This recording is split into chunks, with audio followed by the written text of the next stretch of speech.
Hello my dear boys and girls from 11th standard. I know ஒரு சில 12th standard students இதை பார்த்துட்டு இருக்க, 10th standard students பார்த்துட்டு இருக்க, சரியா? பட் ஸ்பெஷலாக 11th standard ஸ்டூடெண்ட்ஸ்க்கு என்ன பசங்களா, ஒரு ஆள் வெரி ஹாப்பியா கண்டிப்பாக இன்னைக்கு ஸ்கூல்லேயே உங்களுக்கு இந்த நியூஸ் தெரிஞ்சிருக்கும். தெரிஞ்ச உடனேவே பயங்கர ஒரு மாதிரி இன்னும் சொல்கிறீங்க அப்படின்ற மாதிரி ஒரு மொமெண்ட்டாக இருந்திருக்கும். ஒரே ஒரு விஷயம், இந்த வீடியோவில் ஓகே, இந்த வீடியோ நான் முடிச்சதுக்கு அப்புறம் கண்டிப்பாக என்ன பண்ணேன், ஸ்கூலில் உனக்கு இந்த மொமெண்ட் தெரிஞ்சதில்ல, தெரிஞ்ச உடனே நீங்க எப்படி ரியாக்ட் பண்ணீங்க, okay, what was your initial reaction, என்ன பண்ணீங்க, ஸ்கூல்ல என்ன நடந்துச்சு அப்படின்றத அத்தனை பேருமே கமெண்ட்ல சொல்லுங்க, சரியா? So yes, can we make it official now? 11th standard public exam cancel ஆயிடுச்சு. 11th உங்களுக்கு பப்ளிக் கிடையாது அப்படின்றத தமிழ்நாடு ஸ்டேட் கவர்மெண்ட் இன்னைக்கு என்ன பண்ணியிருக்காங்க அப்படின்னா அனௌன்ஸ் பண்ணியிருக்காங்க இல்லையா? ஸோ ஏற்கனவே இது அனௌன்ஸ் பண்ண உடனே நான் ஒரு லைவ் போனேன். அப்போ உங்களோட நிறைய பேரண்ட்ஸ் எல்லாருமே வந்து இந்த செஷன் கவனிச்சாங்க. ஸோ அவங்களுமே நிறைய கன்ஃபியூஷன்ஸ்லாம் இருக்கிறதெல்லாம் சொன்னாங்க. இப்போ என்னன்னா, திடுதுப்புன்னு 11th பப்ளிக் இல்லைன்னா அடுத்து நான் என்ன பண்றது அப்படின்ற ஒரு கேள்வி நமக்கு இருக்கு இல்லையா? முதல்ல அந்த கேள்விக்கான விடையை நோக்கி நம்ம வந்து என்ன பண்ணலாம், நகரலாம். ஸோ ஃபர்ஸ்ட் விஷயம், எனக்கு நான் உங்ககிட்ட அந்த ரியாக்ஷன்லாம் கேட்டேன் இல்லையா? ஸோ இதெல்லாம் உங்களோட ரியாக்ஷனாக இருந்திருக்கும், ஸ்டூடெண்ட்ஸோடைய ரியாக்ஷன் வந்து இதுவாக தான் இருந்திருக்கும் அப்படின்றது நான் நினச்சேன், சரியா? அதுலேயும் முக்கியமாக இது ஜாப் ஆர் அப்பாயின்மெண்ட் ஆர்டர் அப்படின்ற மாதிரி எல்லாருமே வந்து பார்த்தீங்க அப்படின்னா பயங்கர எக்ஸைட்டடாக இருப்போம். ஒரு சில பேருக்குலாம் வந்து பார்த்தீங்க அப்படின்னா கண்களைங்க ஐயோ தப்பிச்சண்டா சாமி அப்படின்ற மாதிரி இருக்கும். ஏன் அப்படின்னா ஒன்றும் இல்லை, இப்போ தானே 10th பப்ளிக் எக்ஸாம் முடிச்சுட்டு கொஞ்சம் ஸ்ட்ரெஸ் எல்லாம் குறைஞ்சி வந்த உடனே 11th பார்த்தா அப்படியே ரேசெட் மாதிரி கிட்டுக்கிட்டு ஓடுவாங்க. ஒரு சாப்டர் வந்து பாத்தீங்க அப்படின்னா 50-60 பேஜ்னு ஒரு மினி புக்லெட் மாதிரி இருக்கும். நிறைய பேர் ரொம்ப கஷ்டப்பட்டீங்க சார், 10th நல்லா படிச்சேன், 11th உடனே தலையை சுத்துது சார், என்ன சார் இது இவ்வளவு கஷ்டமா இருக்கு, வேகமா வேற எடுக்கிறாங்க சார் அப்படின்னு நிறைய பேர் ரொம்ப ஃபீல் பண்ணீங்க. ஓகே, ஸோ என்னதான் நடந்துச்சு, ஏன் முதல்ல இது நடந்துச்சு அதை நான் உங்ககிட்ட சொல்லிடுறேன். நம்மளுடைய தமிழ்நாடு கவர்மெண்ட் இன்னைக்கு என்ன பண்ணாங்க அப்படின்னா, அவங்களுடைய தமிழ்நாடு எஜுகேஷன் பாலிசி அதை வந்து இன்னைக்கு சப்மிட் பண்ணியிருக்காங்க. ஓகேவா? ஸோ நம்ம தமிழ்நாடு கவர்மெண்டோட எஜுகேஷனல் பாலிசியில ஒரு மிகப்பெரிய அப்டேட் வந்து என்ன அப்படின்னா, நம்ம 10+2 சிஸ்டம் ஃபாலோ பண்ண போறோம். அது என்ன 10+2? உங்களுக்கு 2 வாட்டி தான் வந்து பப்ளிக் எக்ஸாம் இனிமே இருக்கணும். ஓகே, நம்மளோட தமிழ்நாடு ஸ்டூடெண்ட்ஸ்க்கு 2 வாட்டி தான் வந்து பப்ளிக் எக்ஸாம் இருக்கணும். ஒன்று வந்து 10th படிக்க பார்த்து, இன்னொன்று வந்து 12th படிக்க பார்த்து. இதுல மட்டுமே பப்ளிக் எக்ஸாம்ஸ் போதும், ஓகே, அப்படின்ற ஒரு முடிவுக்கு வந்திருக்காங்க. இப்ப எதனால இப்படி ஒரு ரீசனுக்கு வந்தாங்க, ஏன் எஜுகேஷன் பாலிசியில இதை வந்து மாத்தினாங்க அப்படின்ற விஷயத்தையும் சும்மா உங்களுக்கு நான் வந்து என்னென்ன அப்படின்றத சொல்லிடுறேன். ஏன்னா நிறைய பேரண்ட்ஸ்க்கும் சரி ஸ்டூடெண்ட்ஸ்க்கும் சரி அது ஒரு கேள்வி, முக்கியமா உங்களுக்கு இல்ல, 11th ஸ்டாண்டர்ட் ஸ்டூடெண்ட்ஸ் இப்ப எப்படி தெரியுமா இருக்கு, எதுக்கு மாத்தினா என்ன சார், இல்ல அவ்வளவுதானே நான் ஹாப்பி, எனக்கு காரணம்லாம் வேண்டாம் அப்படின்னு நீங்க இருப்பீங்க. ஆனா 12th ஸ்டாண்டர்ட் ஸ்டூடெண்ட்ஸ் வந்து நான் அப்போ லைவ் போகும்போது வந்து சொன்னாங்க, சார் என்ன சார் கடுப்பா இருக்கு சார், எங்களுக்கு ஏன் போன வருஷம் பண்ணியிருக்கலாம்ல அப்படின்னு ஒரு கேள்வி கேட்டாங்க. 10th ஸ்டாண்டர்ட் ஸ்டூடெண்ட்ஸ்க்கு சார் அடுத்த வருஷம் நாங்கள் 11th வரும்போது எங்களுக்கு வந்துருமா? ஏன்னா ஒரு சில பேர் என்ன நினைச்சுக்கிட்டாங்கன்னா, எலெக்ஷன் வருதுன்றதுனால 11th பப்ளிக் இல்லைன்ட்டாங்க போல, அப்ப அடுத்த வருஷம் 10th பசங்களுக்கு 11th வரும்போது பப்ளிக் இருக்கும்ல அப்படின்லாம் வேற நினைச்சுக்கிட்டாங்க. அப்படி ஏன்டே நிறைய பேர் அந்த மாதிரி கொஸ்டின்ஸ் எல்லாம் கேட்டாங்க. ஸோ அடுத்து என்ன ஆகும், இப்ப 10th இருக்கிற பசங்களுக்கு 11th பப்ளிக் எக்ஸாம் நடக்குமா நடக்காதா எல்லாமே மை டியர் சில்ட்ரன் நான் வந்து உங்களுக்கு ஷேர் பண்றேன். மொதல் காரணம் உங்களுக்கு இது வேண்டாம் அப்படின்னு சொல்லியிருக்காங்க இல்லையா, அதுக்கான மொதல் காரணம் வந்து என்ன அப்படின்னு பாத்தீங்கன்னா எக்ஸாம் ப்ரெஷர். இது நம்ம எஜுகேஷன் மினிஸ்டரே உங்ககிட்ட பிரஸ் மீட்ல சொன்ன ஒரு விஷயம், அதை தான் வந்து நான் உங்ககிட்ட ஷேர் பண்றேன். என்ன அப்படின்னா, இப்போ 10th 11th 12th போது ஒரு 3 years கொஞ்சம் கூட ரெஸ்டே இல்லாம எக்ஸாம்னு பசங்க ஓடிட்டே இருக்க மாதிரி இருக்கு. அப்படி ஓடிட்டே இருக்கும்போது அவங்களுக்கு மென்டல் ப்ரெஷர் அப்படின்றது ரொம்ப ரொம்ப அதிகமா இருக்கு. ஸோ இப்போ 11th பப்ளிக் இல்ல, ஓகே, பப்ளிக் இல்ல அப்படின்னு சொல்றதுனால வந்து பாத்தீங்க அப்படின்னா பசங்களுக்கு ப்ரெஷர் குறையும். இது ஒரு விஷயம். இப்போ இதை தாண்டி இன்னொன்னு பயம். நம்ம எல்லாருக்குமே எக்ஸாம் அப்படின்னு வந்துட்டாலே அந்த எக்ஸாம்ஸை நினைச்சு அநியாயத்துக்கு பயப்படுறோம் இல்லையா? இப்ப அடுத்த குவார்டர்லி எக்ஸாம் வரப்போகுது அப்படின்னா அதை நினைத்தால் பயம், ஹாஃப் இயர்லி என்றால் பயம், first mid term, second mid term, revision, third revision, practical exam, slip test, என்னவா இருந்தாலும் பயம்னு ஒரு ரொம்ப பெரிய எக்ஸாம் பயம் அப்படின்ற ஒரு விஷயம் உங்களுக்கு போட்டு கண்ட்ரோல் பண்ணி புழிஞ்சு எடுக்குது. நிறைய நேரங்கள்ல இந்த எக்ஸாம் ஃபியராலே நம்மளால கான்செப்ட்ஸ் எல்லாம் புரிஞ்சு படிக்க முடியல, அவசரத்துல மக்கப் பண்ணிட்டு ஓடிடுறோம். we are not ready to spend time. so 11th அப்படின்றது பேசிக்ஸ் எல்லாம் புரிஞ்சு படிக்கிறதுக்கான ஒரு முக்கியமான டைம். அந்த டைம்ல நீங்க கொஞ்சம் ரிலாக்ஸா படிச்சா அந்த பேசிக்ஸ் எல்லாமே ப்ராப்பரா புரியும். ரிலாக்ஸா படிக்கல அப்படின்னா ரொம்ப கஷ்டமாயிடும். ஸோ அது ஒரு மேஜர் ரீசன் உங்களுக்கு வந்து பாத்தீங்கன்னா 11th பப்ளிக் இல்லை அப்படின்னு சொன்னது. 11th எக்ஸாம் முக்கியமா? இப்பவும் முக்கியம். அதோட முக்கியத்துவம் நாட் ஈவன் 1% குறையல. மை டியர் பேரண்ட்ஸ், நம்ம குழந்தைங்க கிட்ட இதை நம்ம கண்டிப்பா கன்வே பண்ணியே ஆகணும். ஓகேங்களா? ஸோ என்ன விஷயம் அப்படின்னா, இப்போ அந்த எக்ஸாம் உடைய இம்பார்ட்டன்ஸ் ஒரு துளி அளவு கூட குறையல. ஒரு நேத்து அது எவ்வளவு இம்பார்ட்டன்டோ அதே இம்பார்ட்டன்ஸ் தான் இன்னைக்கும். புரியுதுங்களா? அப்போ இப்போ பப்ளிக் இல்லை அப்படின்றதுக்கு அப்ப என்னதான் அர்த்தம் நான் உங்களுக்கு சொல்றேன். சரியா? இதுல என்னென்ன அட்வான்டேஜஸ் இருக்கு, என்னென்ன மாதிரி விஷயங்கள்ல நீங்க ரொம்ப வார்னிங்கோட ஜாக்கிரதையா இருக்கணும், எல்லாத்தையுமே நான் சொல்றேன். உங்களுக்கு இப்பவே ஒரு பாயிண்ட்டையும் நான் ரிமைண்ட் பண்றேன். நம்மளுடைய எஜுகேஷன் மினிஸ்டர் 11th பப்ளிக் இல்ல அப்படின்னு சொன்னாரே தவிர, ஆனா 11th உடைய மார்க்ஸை காலேஜுக்கு கன்சிடர் பண்றத பத்தி யோசிக்கிறோம் அப்படின்ற விஷயத்தையும் சொல்லியிருக்காங்க. which means 11th மார்க் முக்கியம், அது காலேஜ் அட்மிஷன்ஸ்க்கு முக்கியம். நீ ஜாலியா இருக்கணும் அப்படின்றது அர்த்தம் கிடையாது, படிக்க தேவையில்லைன்றது அர்த்தம் கிடையாது. so don't get carried away, don't get confused my dear children. இதுல என்னென்ன அட்வான்டேஜஸ்? முதல் விஷயம், ஸ்ட்ரெஸ் கம்மி, ப்ரெஷர் கம்மி. ஏன்னா பப்ளிக் எக்ஸாம் இல்லை அப்படின்றதுனால நமக்கு ஒரு ரிலாக்ஸேஷன் இருக்கும். கொஞ்சம் நல்ல ரிலாக்ஸாவே நீ படிக்கலாம். நான் ஏற்கனவே சொன்ன மாதிரி இப்போ உனக்கு நிறைய டைம் கிடைக்க போகுது. அப்ப இந்த டைமை ப்ராப்பரா யூஸ் பண்ணி நல்லா அண்டர்ஸ்டாண்ட் பண்ணி புரிஞ்சு படி, பேசிக்ஸை கத்துக்கும். ஒரு சாப்டர்லயும், ஐ மீன் ஒரு சப்ஜெக்ட்லயுமே, அது மேக்ஸா இருக்கட்டும், கெமிஸ்ட்ரியா இருக்கட்டும், பிசிக்ஸா இருக்கட்டும், சரியா, பயாலஜியா இருக்கட்டும், கம்ப்யூட்டர் சயின்ஸா இருக்கட்டும், எல்லா சப்ஜெக்ட்ஸ்லயுமே அதுல இருக்கிற ஃபர்ஸ்ட் 3-4 சாப்டர்ஸை நீங்க திரும்ப போய் படிக்கிறதுக்கான டைம் இப்போ உங்களுக்கு வந்திருக்கு. ஏன்? ஏன்னா இதுக்கு முன்னாடி ஃபர்ஸ்ட் மிட் டர்ம் எக்ஸாம் நடக்கும்போது இதையெல்லாம் நீங்க அவசரமா மனப்பாடம் தான் பண்ணீங்க. நிறைய பேர் அதை புரிஞ்சு படிக்கல, ஏன்னா டைம் இல்லை. நான் உன்னை தப்புலாம் சொல்ல, உனக்கு டைம் இல்லைன்றத கவர்மெண்டே ரெகக்னைஸ் பண்ணி தான் உனக்கு இதை பண்ணுது. புரியுதா? ஸோ டைம் பத்தல, அவசரமா படிச்சோம். இப்போ உனக்கு பப்ளிக் எக்ஸாம் இல்லைன்னு சொன்னதுனால நம்ம ஸ்கூல்ஸ்ல ஹோம்ஒர்க் கொடுக்கறது லைட்டா குறையும், போட்டு டெஸ்டா வைக்கிறது நல்ல தாராளமாவே குறையும், எக்ஸாம் ப்ரெஷர் குறையும். அப்போ உனக்கு கொஞ்சம் பிரீத்திங் ஸ்பேஸ் கிடைக்க போகுது, ரிலாக்ஸேஷன் கிடைக்க போகுது. அப்ப இந்த ரிலாக்ஸேஷனை வச்சு ஜாலியா உட்காந்து புரிஞ்சு படி. ஓகே, இப்பதான் உன்னால ப்ராப்ளம் சால்விங் ஸ்கில்ஸ் எல்லாம் டெவலப் பண்ண முடியும். நம்ம இந்தியா ஃபுல்லா ஊறப்பட்ட என்ட்ரன்ஸ் எக்ஸாம்ஸ் குவிஞ்சு கிடக்குது. இந்த என்ட்ரன்ஸ் எக்ஸாம்ஸ் எல்லாமே ப்ராப்ளம் சால்விங் பேஸ் பண்ணி இருக்கு. குவிஸ், கிரியேட்டிவ் கொஸ்டின், உங்களுடைய திங்கிங் ப்ராசஸ், திங்கிங் எபிலிட்டியை பேஸ் பண்ணி இருக்கு. அப்போ அந்த மாதிரி ஃபீல்டுல உங்க நாலேஜை வளர்த்துக்கிறதுக்கு உனக்கு இப்போ டைம் கிடைக்க போகுது. இது ரொம்ப முக்கியம், இம்ப்ரூவிங் ப்ராப்ளம் சால்விங் ஸ்கில்ஸ். சரியா? அது மட்டும் இல்ல, உங்களை நிறைய பேருக்கு பெருசா என்ன ஆம்பிஷன் அப்படின்றத நீங்க இன்னும் யோசிக்கவே இல்லை. எல்லாரும் ஒண்ணு சொல்றாங்க அப்படின்னு ஒரு சில பேர் தேர்ந்தெடுத்திருக்கோம், இன்னும் ஒரு சில பேர் தெரியல சார், 12th மார்க் எடுத்துட்டு தான் அதை பத்தி யோசிக்கணும்னு தான் இருக்கிற ஹானஸ்டா.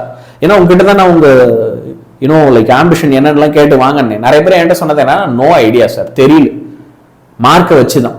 இப்போ உனக்கு ஆம்பிஷனை பத்தி யோசிக்க ஒரு ப்ராப்பர் டைம் கிடைச்சிருக்கு. இப்பையில இருந்தே உன்னோட ஆம்பிஷன் பத்தி யோசி. ஒரு சில பேர் உங்களோட நீட் ஜேஇ ப்ரிப்பரேஷன்லாம் இது வரைக்கும் ஸ்டார்ட் பண்ணலன்னா அப்ப அதை ஸ்டார்ட் பண்றதுக்கு இது ஒரு நல்ல டைமா இருக்க போதும். ஏன்? ஏன்னா நம்ம எல்லாத்தையும் புரிஞ்சு படிக்க போறோம். நான் உங்களை ஏற்கனவே ப்ராப்ளம் சால்விங் ஸ்கில்ல இம்ப்ரூவ் பண்ணுன்னு சொல்லியிருக்கேன். இது 2 இம்ப்ரூவ் பண்ணனாலே ஆட்டோமேட்டிக்கா நீ உன்னோட நீட் ஜேஇ ப்ரிப்பரேஷனை ஸ்டார்ட் பண்ணதாதான் அர்த்தம். நிறைய பேர் என்கிட்ட கேட்டீங்க, சார் இப்போ நான் ஜேஇ படிக்கணும்னு நினைக்கிறேன், இப்பதான் 11th பப்ளிக் இல்லைன்ட்டாங்கல்ல, இப்பையில இருந்தே நான் ஜேஇ படிக்கிறேன், இப்பையில இருந்தே நான் நீட் படிக்கிறேன் அப்படின்னு சொன்னீங்க. தாராளமா yes, this is the time. நீ நீட் படிக்கணும் அப்படின்னா 11th ஸ்டாண்டர்ட் பயாலஜியை நல்லா பொறுமையா புரிஞ்சு படி. நீயே அழகா ஷார்ட் நோட்ஸ் எடு, ஒரு நோட் புக் எடுத்து அதுல ஷார்ட் நோட்ஸ் எல்லாம் எடுத்து ஓகே படிக்க ஆரம்பி. சரியா?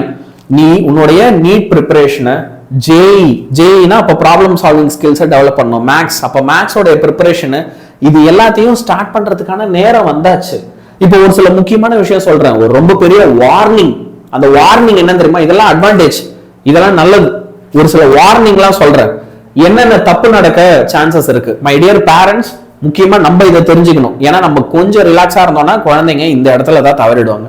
முதல்ல என்னன்னா டூ மச் எக்ஸைட்மெண்ட், ரொம்ப சந்தோஷத்துல படிக்கிறத விட்டுருவாங்க. இதுல ரொம்ப பெரிய பிரச்சனை என்ன தெரியுமா, உங்கள நிறைய பேர் சூப்பரா படிச்சுட்டு இருப்ப இந்த பாயிண்ட் வரைக்கும், நல்லா சூப்பரா படிச்சுட்டு இருப்ப இந்த பாயிண்ட் வரைக்கும், ஆனா இந்த அனௌன்ஸ்மெண்ட் வந்ததுக்கு அப்புறம் ரிலாக்ஸ் ஆகி விட்டுரு. தப்பு, ரொம்ப பெரிய தப்பு. இவ்வளவு நாள் போட்ட எஃபோர்ட் இந்த அனௌன்ஸ்மெண்ட் வந்ததுக்கு அப்புறம் நம்மள என்ன பண்ணிப்போம், விட்டுரும். அப்புறம் பாத்துக்கலாம் யானி சார், இப்ப கொஞ்ச நாள் நான் ரிலாக்ஸா கொன்று.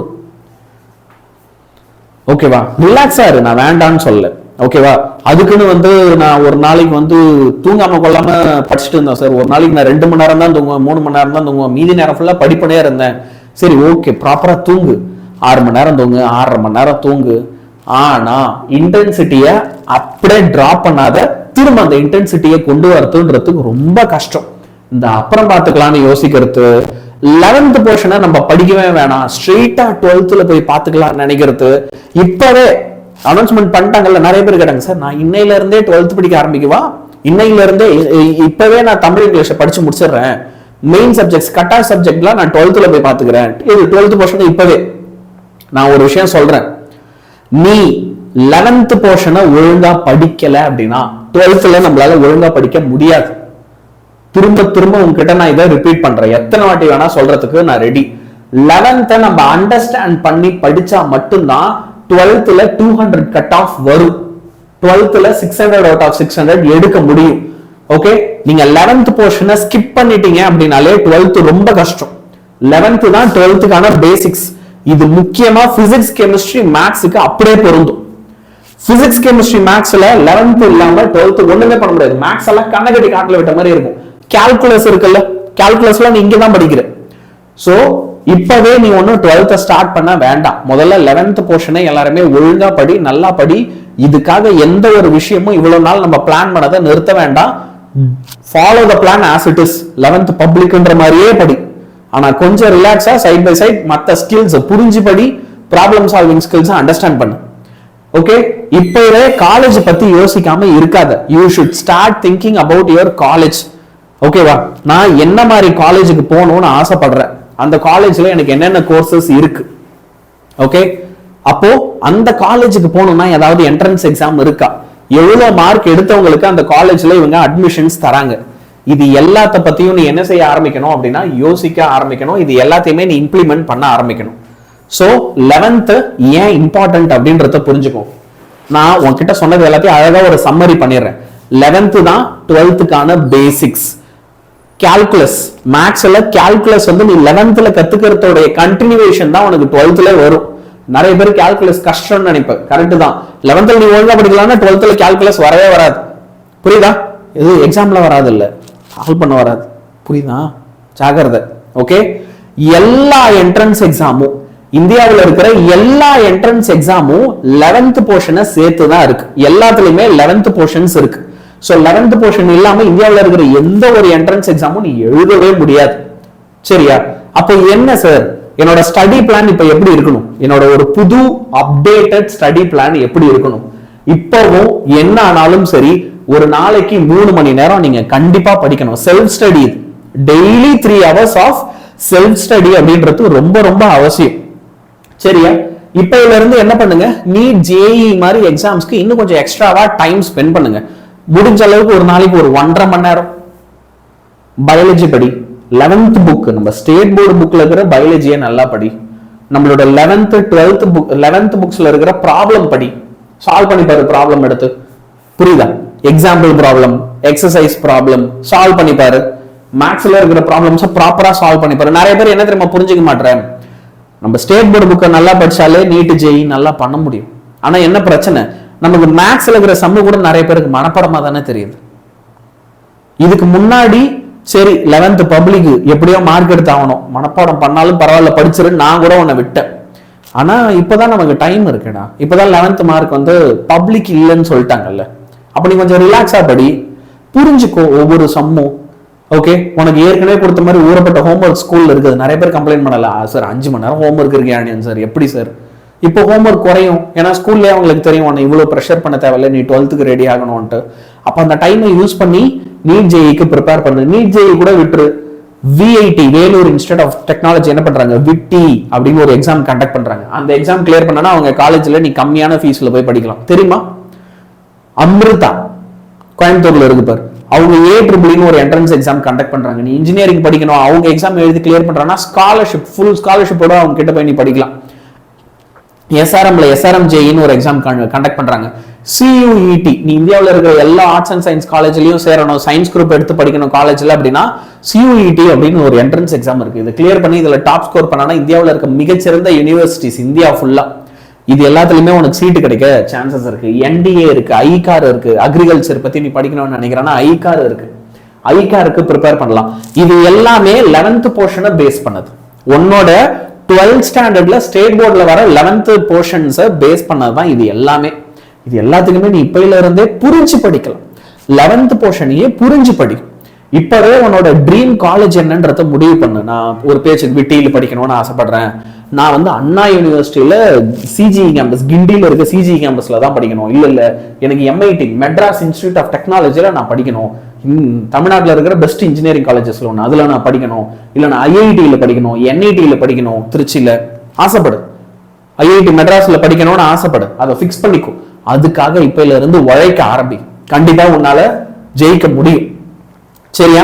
அண்ட் ரொம்ப முக்கியமான ஒரு விஷயம் மறந்துடாத, எஜுகேஷன் மினிஸ்டர் பப்ளிக் இல்லைன்னு சொன்னாரே தவிர 11th mark might be included for college admissions. நீங்க 12th முடிச்சுட்டு காலேஜ் போறீங்கன்னா காலேஜ் அட்மிஷன் அப்போ உங்களுக்கு 11th மார்க் என்னன்றதையும் நாங்க கன்சிடர் பண்றதுக்கு வாய்ப்பு இருக்கு அப்படின்றத சொல்லியிருக்காரு. இதை மறந்துடாது. ஏன் அப்படின்னா ஒரு சில பேர் அப்படி ரொம்ப ஜாலியா கொஞ்சம் விட்டுரு, ஜாலியா இரு, சந்தோஷப்படு, ரிலாக்ஸா படி. அண்ட் மை டியர் பேரண்ட்ஸ், ஒரே விஷயம் தான், குழந்தைங்க கிட்ட நம்ம என்ன கண்ணு வச்சுக்கணும் அப்படின்னா அற்புதமா படிச்சுன்னு இருப்பாங்க நிறைய பேர். இந்த இடத்துல தாங்க இந்த மாதிரி ஒரு அனௌன்ஸ்மெண்ட் வரும்போது ரொம்ப சந்தோஷமாகி ரிலாக்ஸ் ஆகி அவங்க போன ஸ்பீட் அப்படியே டெட் ஸ்லோவா டிராப் பண்ணிடுவாங்க. ஒன்ஸ் டிராப் பண்ணதுக்கு அப்புறம் ஜீரோவுக்கு வந்ததுக்கு அப்புறம் அதுல இருந்து திரும்ப வண்டியை ஸ்டார்ட் பண்ணி திரும்ப ஃபுல் கியர்ல போறதுன்றது கஷ்டம். அது நிறைய பேர் இந்த இடத்துல தான் சூப்பர் பிரைட்டா இருக்கிற ஸ்டூடெண்ட்ஸ் கூட சறுக்கிற இடம் அது. ஸோ அதனால எல்லாரையுமே நம்ம ஒரு கண்ணு வச்சுப்போம். அந்த மாதிரி அவங்க ஸ்லோ டவுன் ஆக வேண்டாம். குழந்தைங்களாம் உங்களுக்கும் சொல்றேன், பேரண்ட்ஸ் கிட்ட மட்டும் இல்லை, வாங்கிட்டே சொல்றேன், ரொம்ப ஸ்லோ டவுன்லாம் ஆயிடாத, ரிலாக்ஸா இரு, கொஞ்சம் ஸ்பீடை கம்மி பண்ணு, ஒரேடியா கம்மி பண்ணாத, திரும்ப நம்ம நல்லா ஃபாஸ்டா பயணிச்சு போக வேண்டியிருக்கு. சரியா? All the best.